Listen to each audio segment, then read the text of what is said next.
Assalamualaikum, selamat berpuasa. Today we will continue to topic 5, representation in local government. Okay, for this chapter, learning outcomes, at the end of this lecture, students should be able to, number 1, define the concept of representation in local government. Number 2, elective system. Number 3, appointment system. 4, the merits and demerits of the appointed and the elected system. And number 5, the system of representation in Malaysia. And the last one is the role of the councillors in local government. Okay. Concept of representation. Okay, apakah yang dimaksudkan dengan perwakilan in local government?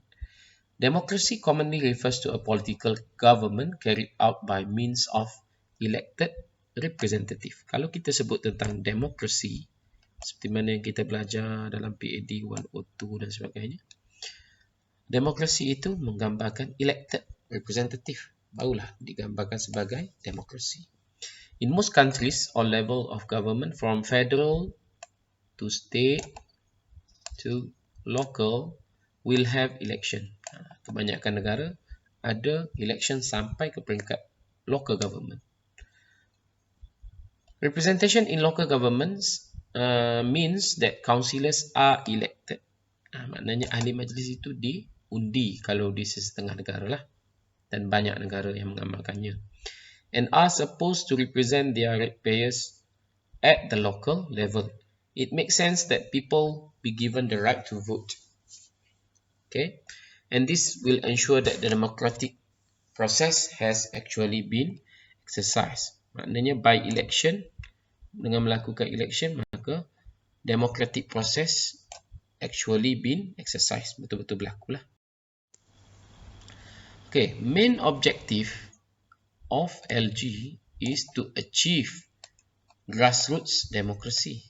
Sebab LG ini adalah lowest government dan yang paling closest to people, and enhance the quality of democracy within LG system. Democracy can be achieved through, number 1, participation in expression of community views. Melalui apa? Electoral process, melalui mengundilah, voting.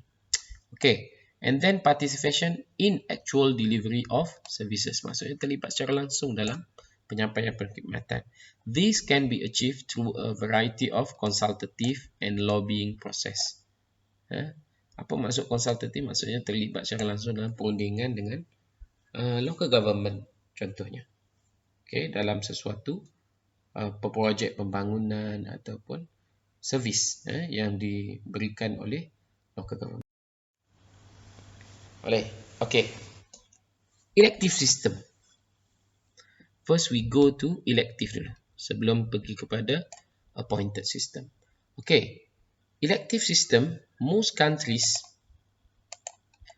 elect their local councillor similar to how the state and federal representative elect their representative. Example in UK. In UK, all local authorities are overseen by elected councillors. Okay, dekat UK dia undi lah. Councillors are typically elected as members of political party dan dia mewakili parti politik as independent, ataupun boleh juga mewakili parti bebas lah. Once they are meant to represent their constituents and not just those who voted for them. Maknanya bila dia dah terpilih, maka dia tak boleh mewakili orang yang undi dia saja. Maka dia hendaklah mewakili semua masyarakat kat tempat dia itulah. They are bound by a code of conduct. Kat sana dia ada code of conduct lah, enforced by standard board untuk local government kat sana. In Australia pula, there are about 6,600 elected councillors. Ada 6,600 orang ahli majlis yang telah diundi ya. With an average of just under 10 councillors per council. Maknanya kalau bagi purata lebih kurang 10 orang ahli majlis. Kalau in Malaysia kita ada 8 to 24. In Japan, councillors are elected juga for 4-year terms. Kalau di Malaysia 3 tahun saja, tapi di Jepun 4 tahun. And are restricted from holding other public office. Tak boleh bekerja lain or working as a local civil servant. Tak boleh bekerja selain daripada jadi ahli majlis sebab dia bayar gaji. Councillors play a very important policy making role, requiring the identification of community needs, setting objectives to meet those needs, establishing priorities between competing demands and allocating resources. So, councillor ini penting ahli majlis ni. Sebab kalau parlimen dia ada wakil rakyat, ada senator. And then DUN dia ada ADUN. Tapi untuk local government kita tak ada wakil rakyat. So kita ada ahli majlis. Dan di Malaysia kita tak mengundi, kita lantik. So state government will appoint councillors. Okay, appointment system. In Malaysia, we practice appointment system. Untuk Malaysia memang kita ambil yang appointment system. Pasal apa? Sebab dalam sebelum ni, previous chapter 4, kita dah belajar yang election cease, mana dah dimansuhkan in Malaysia selepas Local Government Act 171 1976. So strictly no election to councillors, tak boleh langsung ada undi. Councillors are appointed by their respective state government. So state government akan lantik from various of background, daripada pelbagai latar belakang lah. They are mostly party members from the ruling state party. Okay, example in Kelantan, PAS lah. So akan dipilih daripada orang-orang kuat dia lah. Orang kuat PAS. Kalau Terengganu PAS. Kalau Pahang BN. Kalau Penang DAP. Kalau Selangor PKR. Macam itulah. Kalau Sabah Warisan. So dia akan mewakili parti yang memerintah negeri tersebut lah. Tapi dia bukan diundi, dia bukan wakil rakyat. Dia dilantik. The councillors are appointed under Section 10, Clause 2 of the Local Government Act 171. Okay, councillors shall be appointed from amongst person ordinarily resident of the local authority area. Dia hendaklah orang situ lah. Kalau katakan dia untuk Kubang Krian, katakan dia hendaklah orang Kubang Krian. Kalau Kota Baru lah. Kubang Krian dia tak ada majlis daerah, dia masuk bawah MPKB. Tapi maksudnya dia kena orang daerah yang sama supaya senang dia nak uruskan masalah masyarakat lah. Who have wide experience, ni ciri-ciri dia, in local government affairs, kena ada background dan tahu tentang local government affairs. Or who have achieved distinction in any profession, ataupun pakar dalam bidang masing-masing. Example, lawyer, doktor, lecturer ke, cikgu ke, businessman ke. Commerce, businessman, industry, or otherwise capable of representing the interests of their communities in the local authority area, ataupun orang yang boleh mewakili masyarakat setempat di tempat dia, orang yang dihormati lah. Okay, merits and demerits of the representation system. Okay, kita akan tengok apakah advantages and disadvantages of each representation system, elected and appointed.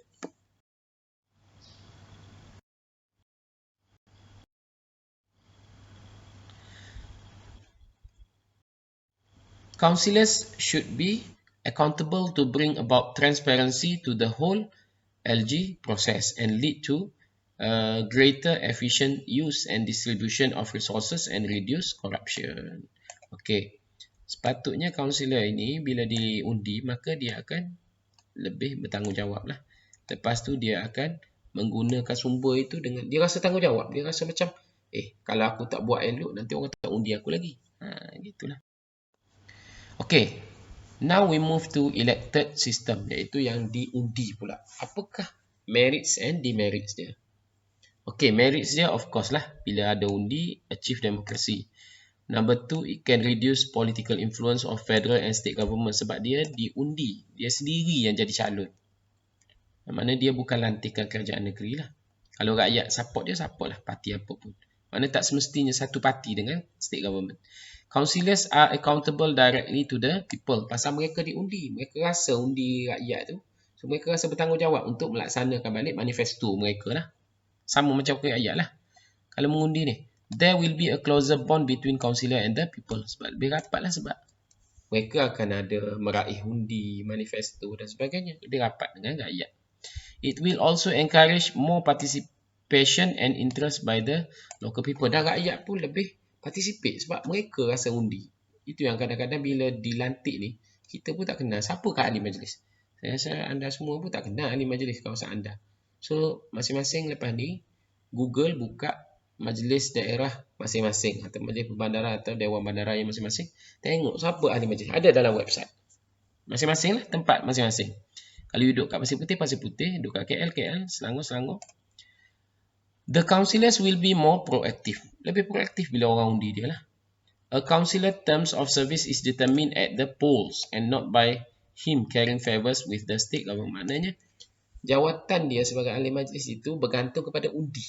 Kalau dia tak perform, orang tak undi dia. Bukan lagi dilantik oleh, kalau lantik ni state government. Perform, bukan tak perform, bukan state government lantik je dia, memanjang.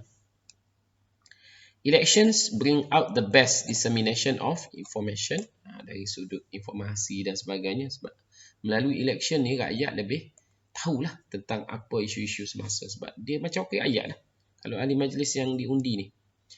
It is a prerequisite for good governance. Kalau nak good governance, salah satunya ialah participation dan juga kita panggil transparent.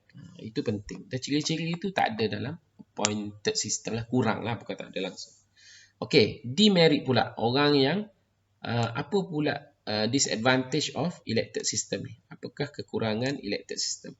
Number one, elected councillors can also be susceptible to corruption. Boleh jadi korup juga. Sebabnya ahli politik, wakil rakyat, peringkat federal ke, peringkat state ke, boleh main rasuah juga. Boleh menggunakan money politik juga. Sama lah kalau local government pun boleh rasuah orang juga suruh undi dia.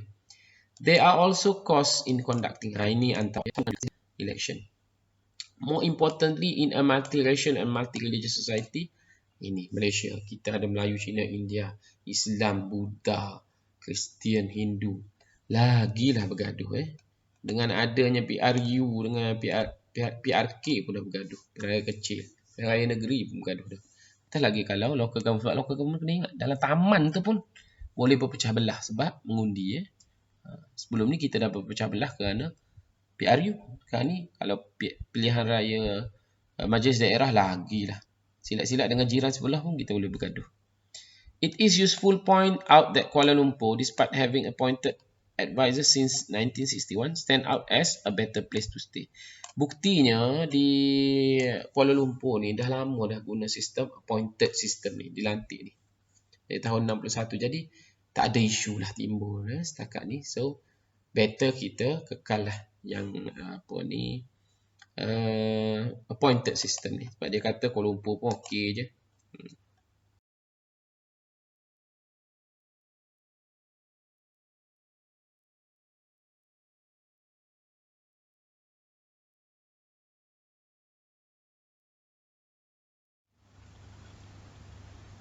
Okey, 14. Slide number 14 lah maksud saya. System of representation in Malaysia. In Malaysia, we practice appointed system. Kita mengamalkan appointed system di Malaysia. Strictly no election. Councillors are appointed by state government. Ni dah ada tadi, from variety of background. Dia mewakili semua profession lah. Kadang-kadang lawyer ada, cikgu ada, katakan. Tapi yang paling businessman, tapi yang paling ramai adalah ahli parti lah. Chosen from among ordinary members the ruling party of the state level lah. Ini point yang sama dengan yang slide tadi.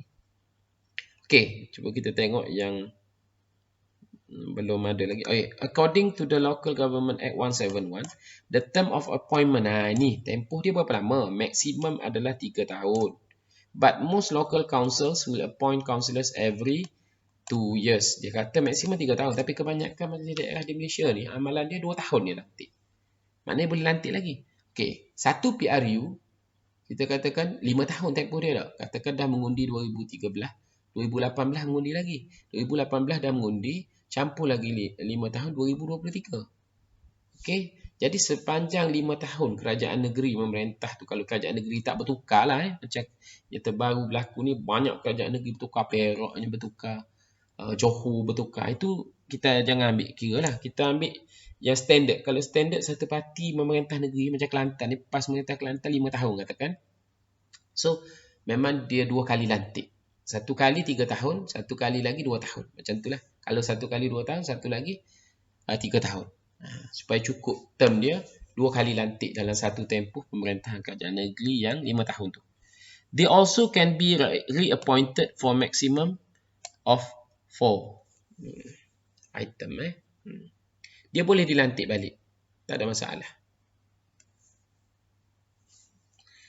Councillors are volunteers and not paid. Di Malaysia, oleh kerana dilantik, maka dia adalah dikira sebagai bukan bekerja, tetapi dia dapat allowance saja. Dan allowance dia berbeza-beza. Ada yang 600 sebulan, ada yang lain lah. Dan dia vary from one state to another. Mungkin yang besar-besar macam Selangor ke lebih mahal lah. Kat Johor ke Penang ke lebih mahal bayar lah allowance. Dia tak tahu, dia tak tetap. Maknanya ada yang 600, ada yang lebih. Okey, ini ada macam current issue sikit lah. Should local council elections be reintroduced? Adakah election ini perlu diperkenalkan semula? Recently, the Penang government called for LG elections to be restored. Pernah berlaku dulu, bukan recently lah. Ini dah berapa tahun dah. Kerajaan Penang di bawah DAP pernah minta supaya LG election ni ada balik. Tapi bila PH dah, ini masa zaman BN merintah dulu, zaman Najib dulu, zaman Datuk Najib. Tapi bila dah PH memerintah Malaysia dulu, sekejap tahun 2018 dulu, sampai baru ni 2 tahun tu, tapi tak buat juga. Dia orang minta sajalah. Argument dia kenapa dia minta supaya ada balik election. Some have commented that LG election will only lead to politicking and not raise the level of service as well. Sebab apa? Ada juga yang komen kata election ni tak membantu pun. Kerana dia akan memberikan lebih lagi politik. Lebih banyak politik. Counter argument is politicking and public spending. Dan lagi satu, public spending akan meningkat. As part of electoral process. Budget lah. Cost tinggi. Some political scientists argue that LG election lead to decentralization of power and the opportunity to use local knowledge to meet local needs. Okay. Ada juga yang mengatakan bahawa LG election ini membawa kepada decentralization of power. Okay. Dan memberikan peluang kepada penyebaran kata maklumat kepada keperluan masyarakat setempat. Reviving local election will provide us with choices to decide the most efficient option. Ini bagi yang menyokong lah. Dia kata dia nak ada pilihan mengundi. Election will also serve to a certain degree to reduce collusion, nepotism and corruption. Dan bagi dia nak mengundi ni supaya ahli majlis yang pilih tu bebas daripada politik dan juga corruption ni. Okey, contohnya dulu pernah berlaku dekat Malaysia lah. Dekat Highland Tower dan Bukit Antarabangsa tragedi. Ini cerita dia macam mana rumah dekat kondo dekat Highland Tower tu boleh dibina, sedangkan bawah tu tanah tu ada mengandungi saliran air bawah tu, tapi lulus juga projek tu. Last sekali runtuh dan mengakibatkan tragedi yang terbesar, kematian, kondo runtuh. Begitu juga dekat Bukit Antarabangsa, kawasan dekat rumah Siti Nurhaliza ni. Tapi sebelum tu lagi berlaku rumah-rumah orang kaya kat situ. Kawasan di atas bukit dan rumah dibina atas bukit, lereng-lereng bukit, banglo-banglo besar, tetapi runtuh.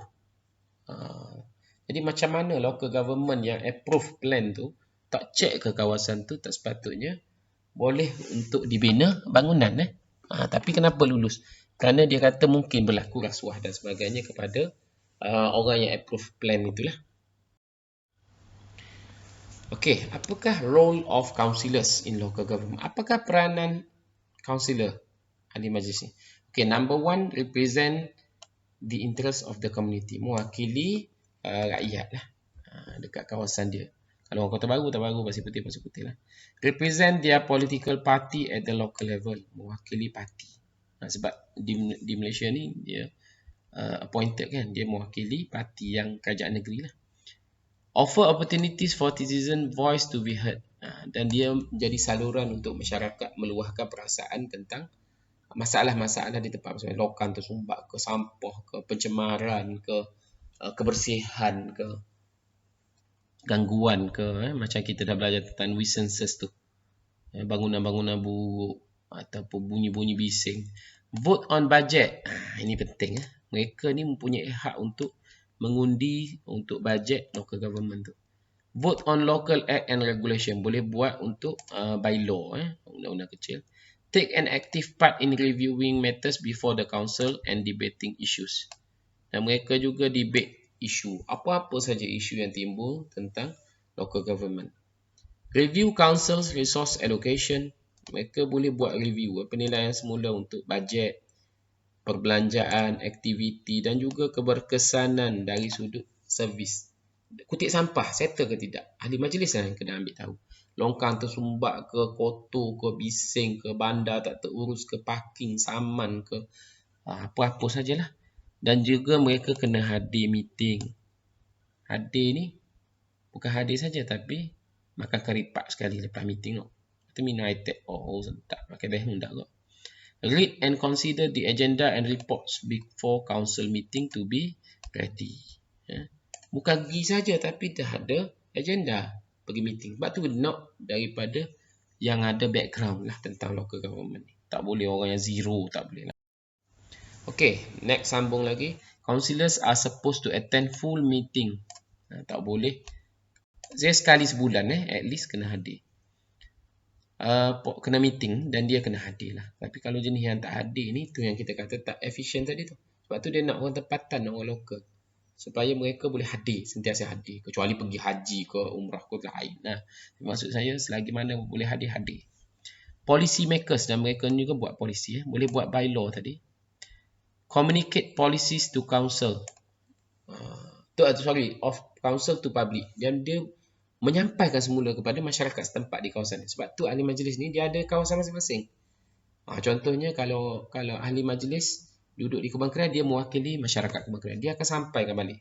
Tak kira lah dia sampaikan melalui tok penghulu ke, imam ke, umum kat masjid ke, ataupun penghulu ke, ataupun dia tampal banner ke. Dia bagi tahu kepada rakyat apa yang dibuat oleh majlis daerah. They also representative of the people in the council. Dan mereka juga mewakili masyarakat. Dan mereka yang akan, ahli majlis ni yang akan meluahkan masalah mereka di dalam meeting tu. Yang katakan dia mewakili masyarakat Ketereh. So dia akan meluahkan nanti masalah masyarakat kampung di Ketereh. Protect the interest of the people. Melindungi masyarakat, kepentingan masyarakat. Yang paling penting, not abuse its position. Tak menyalahgunakan. Pergi meeting saja, balik tak buat kerja, tak boleh lah. Supervise the running and administration of the council. Dia kena monitor. Contohnya pelantikan staff, ada isu tak? Bajet, over budget tak? Lepas tu kelulusan projek, betul ke tidak ikut prosedur? They oversee the overall development of council area. Mereka kena tengok pembangunan betul ke tidak sebagaimana yang digariskan oleh state government. Sebab mereka juga adalah wakil kepada state government, parti dah. Dan mereka tengok selaras ke tak dengan agenda parti peringkat negeri. Adakah dilaksanakan di majlis daerah? Ataupun majlis daerah buat lain, negeri buat lain. Itu susah lah. Mereka ni sebagai spy lah kepada kerajaan negeri. They ensure council works for the good of the whole community and that no groups are marginalized. Dan tak boleh dipinggirkan masyarakat. Katakan di Gua Musang. Orang Gua Musang ada duduk kawasan pedalaman. Ahli majlis ni kena ada orang asli. Sebab dia mewakili orang asli pun kena ada. Orang yang duduk dalam kampung jauh-jauh sangat pun kena ada ketua dia yang jadi ahli majlis. Supaya hak mereka tidak dinafikan. Terutama di kawasan pedalaman lah ni. Okay, measures to enhance local councillors' effectiveness to ensure better performance of councillor. Macam mana nak meningkatkan peranan councillor ini? Okay, number one, mereka they refer to councillor should increase technical, human and conceptual skill. Kena belajar lah, pergi kursus. Belajar tentang PAD 320 ni. Tak belajar masuk diploma pentadbir awal pun belajar lah. Kena Local Government Act 171 tu kena tahulah. They should be more accessible to the public. Mereka hendaklah mudah untuk didekati oleh orang ramai. Kena turun padang, visit local area. Jangan duduk pergi meeting balik rumah tidur, tak boleh lah. should be well informed on what council is doing by keeping very close watch on the council. Mereka kena tahu apa saja aktiviti yang dilakukan oleh majlis tu. Jangan orang tanya tak tahu, tak boleh jadi ahli majlis macam tu. Should make full use of full council meeting. Gunakan meeting tu untuk memberikan pendapat. Jangan duduk diam. Should have sufficient knowledge on local government. Kena faham, kena ada maklumat tentang basic principle of local government administration. Kena tahulah. Jangan mereka ni zero tentang local government, tiba-tiba jadi ahli majlis. Dia macam masuk meeting pun blur, tak tahu apa benda lah. Adequate training on local government matter. Kena pergi kursus, hadir kursus yang dianjurkan oleh KPKT ke, oleh Jabatan Kerajaan Tempatan, oleh Kerajaan Negeri ke, Intan ke. Kalau boleh hadir-hadir. Asset disclosure, dan mereka ni kena mendedahkan kita perisytiharan harta kena buat. Sebab kita takut ada ahli majlis yang korup, yang minta rasuah dan hidup mewah. Sebabnya local government ni banyak projek tau. Projek-projek kena go through local government dulu. Katakan projek nak buat di Pasir Putih, memanglah dalam negeri Kelantan, tetapi dia kena juga melalui Majlis Daerah Pasir Putih. Katakan Tok Bali, banyak projek juta-juta situ. Contohnya, kena melalui Majlis Daerah juga. So Majlis Daerah ni kalau jenis yang rasuah boleh buat duit juga tau. Membership of local authorities should as far as possible reflect the diversity of interest the society. Kalau kawasan tu ramai Cina, kena lantik ahli majlis Cina. Kalau ramai India, kena lantik juga India. Macam saya sebut tadi, Gua Musang kena ada wakil orang asli. Kalau Tumpak contohnya ada orang Siam, kena lantik juga orang Siam. Kalau majoriti Melayu tak ada masalah lah, Melayu. Cuma yang minoriti kena mewakili juga. Accountability, kena ada kebertanggungjawaban terhadap setiap tugas yang diberikan, sama ada keuangan ataupun pentadbiran. Mereka kena monitor betul-betul. Councillors, lagi satu mereka dibayar allowance, so kena bertanggungjawab lah dengan allowance tu. Meeting pun ada allowance. Pergi meeting tu. Councillors of the local authority should be local resident. Ini penting lah. Sebab katakan dia ahli Majlis Daerah Pasir Putih tapi duduk kat KL. Itu menyusahkan. Nak balik meeting jauh, satu hal. Yang kedua, dia tak tahu apa yang berlaku dalam pentadbiran Majlis Daerah. Contohnya rakyat tak puas hati ke apa, nak jumpa dia pun susah kalau duduk jauh-jauh. Appointment procedures for selecting councillors. Dan kena ada appointment procedure. Kena lantik tu kalau boleh orang yang berpengalaman. Jangan orang yang terlalu muda, yang terlalu tak tahu apa-apa. Ataupun orang yang tak kawan dengan orang lain pun tak boleh jadi dah ahli majlis. Kena ada prosedur dia. And display list of nominees. Dan kalau boleh senaraikan calon-calon tu. Pilih yang paling baik. So state government kena pilih calon yang kandidat yang paling bagus, yang boleh melaksanakan tugas dengan baik. Sebab tu kena ambil yang profesional lah kalau boleh. Lawyer tu utamanya, sebab mereka ada pengetahuan. Ataupun dia kena ambil orang yang ambil PhD 320 macam awak-awak semua lah. Boleh jadi ahli majlis nanti. Okey, ini case lah. Case tadi ni boleh baca lah. Case of City Hall Kuala Lumpur. City Hall Kuala Lumpur Federal Capital Act. City Hall has an advisory board which consists of 15 members. Daripada mana? Federal Territories Ministry, daripada Kementerian Wilayah, daripada Kementerian Kewangan, daripada EPU di JPM, Jabatan Perdana Menteri, and 2 members nominated by YDPA, dan juga YDPA and Selangor Government. Kenapa Selangor ni? Sebab dulu KL tu kan diambil daripada Selangor, daripada negeri Selangor. Dan 10 orang lagi, yang ini 15 kan, 5 orang dah ni. 1, 2, 3, 4, 5 dah. Okey, 1 dipilih oleh Agong, lepas tu 1 oleh State Government Selangor yang mewakili untuk City Hall Kuala Lumpur ni. Special dia ni, DBKL. Lepas tu 10 lagi must be individuals with knowledge. Hendaklah orang yang tahu, mahir tentang kerajaan. Lepas tu ada degree paling kurang. Lepas tu mahir dalam industri perdagangan, sebab KL ni ibu kota Kuala Lumpur kan, kota perdagangan Kuala Lumpur. And expertise lah, mahir dalam bidang masing-masing dan mewakili, yang boleh mewakili masyarakat. The members are normally called Commissioner Pesuruhjaya and comprise of 15 members with 6 currently serving their first term. Each term is 2 years. Ni currently tak boleh lah sebab ni nota dah lama dah. Jadi maksudnya setiap ahli majlis kalau untuk di BKL, Dewan Bandar Kuala Lumpur tu 2 tahun lah. Yang Kuala Lumpur dia memang pilih orang yang betul-betul boleh. Ni lah sebab Kuala Lumpur kan ibu kota. Kuala Lumpur pusat perdagangan lah. Putrajaya itu ibu negara. Pusat pentadbiran, sorry. Kuala Lumpur ibu negara, Putrajaya itu pusat pentadbiran kerajaan lah.